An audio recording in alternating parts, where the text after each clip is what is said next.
Personat që shfaqen në foto janë Arti Kola, 48 vjeç, kryefamiljar, bashkëshortja e tij Jonida Kola, 42 vjeçe, si dhe dy fëmijët e tyre, Hajdar Kola, 23 vjeç, dhe Jessica Kola, 15 vjeçe.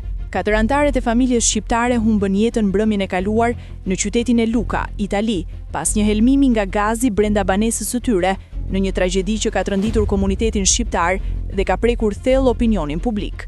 Referuar mediave vendase, familja kishte përgatitur darkën, kur dyshohet se nga sistemi i ngrohjes ka ndodhur një rrjedhje gazi, e cila ka shkaktuar asfiksimin fatal të katërve.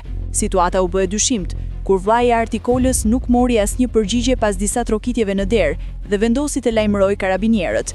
Forcat e rendit hynë me forcë në banesën trekatëshe, ku u përballën me një skenë të rëndë. Trupat e pajet të familjarëve ndodheshin në dysheme. Nga ekspozimi ndaj gazit, edhe xhaxhai i fëmijëve u ndje keq, humbi ndjenjat dhe u dërgua me urgjencë në spital. Mësohet se Arti Kola ishte i punësuar në një fabrik, bashkëshortja merrej me familjen, djali i madh punonte si elektricist, ndërsa vajza ishte në shkollë. Shtëpia ishte blerë rreth 3 vite më parë dhe ishte rikonstruktuar pjesërisht nga vetë kryefamiljari.